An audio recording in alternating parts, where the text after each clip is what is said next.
مساء الخير عليكم، ازيكم عاملين ايه؟ يا رب تكونوا بألف خير. الفيديو ده صغنون بس طلع اعرفكم اسعار شواطئ اسكندرية 2023 لانه سؤال اتسأل كتير جدا، واضح كده ان الناس قلقانة تعرف، عاوزة تعرف، مهتمة تعرف، فانا طالعة اقول لكم الاجابه واريحكم. فيلا بينا على طول نبتدي، وهنبتدي على طول بالمفاجاه اللي انا اتفاجئتها انا شخصيا وانا بسال، لان الحقيقه دي كانت معلومه انا معرفهاش رغم انها بقالها اعتقد 3 سنين ان في شواطئ مجانيه.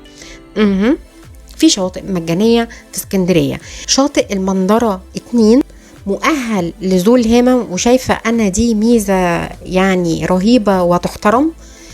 فيه مسجد، وفيه غرف خلع ملابس، وفيه حمامات. حضراتكم بتروحوا كل واحد بيبقى ليه الكرسي بتاعه والشمسية للمجموعة. فبصراحة موضوع حلو جدا. واكتشفت كمان ان في واحد بس ما عنديش معلومات كتير عنه زي المنظرة، اسمه سيد درويش في الأنفوشي.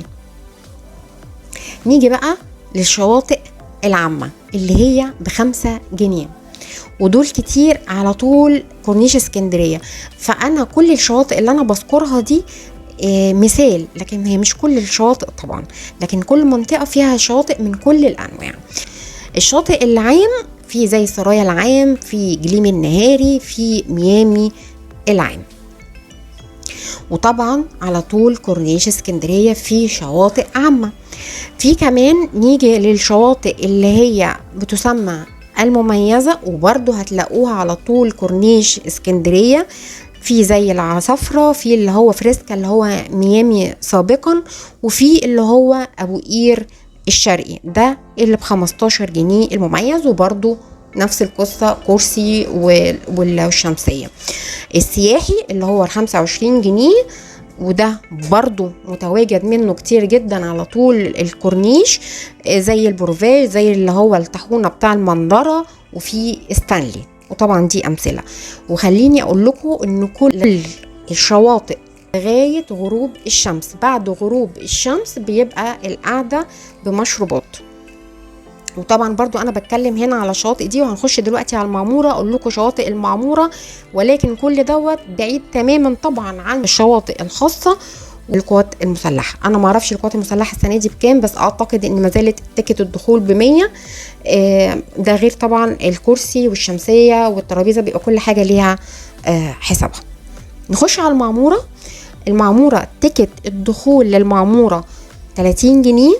الشواطئ بقى، الشاطئ عشان نميز بس كل ايام الاسبوع اللي انا هقوله ده: الكرسي 30 جنيه، الشمسية 20 جنيه، الترابيزة 10 جنيه، غرفة خلع ملابس 3 جنيه. يوم الخميس والجمعة والسبت اللي هو يعتبر الويك اند الكرسي ب50 جنيه. تمام. فلو ما تروحوش يعني خميس وجمعة وسبت من الاخر كده يعني. الاطفال اقل من 7 سنين عموما طول الاسبوع مجانا. هي دي الاسعار بتاعه المعموره، اللي هي برضو الشواطئ العامه كلها. في شواطئ خاصه زي اللي هو جنب البارادايس اللي انتوا عارفين معظمكم ان انا دايما بقعد فيه، ده السنه دي ب150. وطبعا كل الاسعار دي ملهاش دعوه بالتيكت الدخول. تيكت الدخول ده لوحده، دخول ده المعموره مدينه مغلقه، فده تيكت دخولها غير الشواطئ. بس كده انا حبيت بس اعرفكم. في معلومه كمان حابه ان انا اقولها لكم، علشان انا دايما بنصح واقول لكم ارخص فسحه في اسكندريه هي الاتوبيس ابو دورين.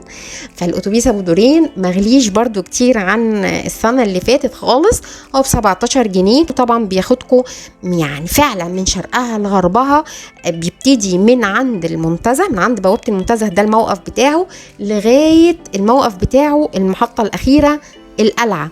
فده بقى مشوار كبير جدا، ممكن تتفسحوا فيه اسكندرية كلها تتفرجوا عليها من الأتوبيس.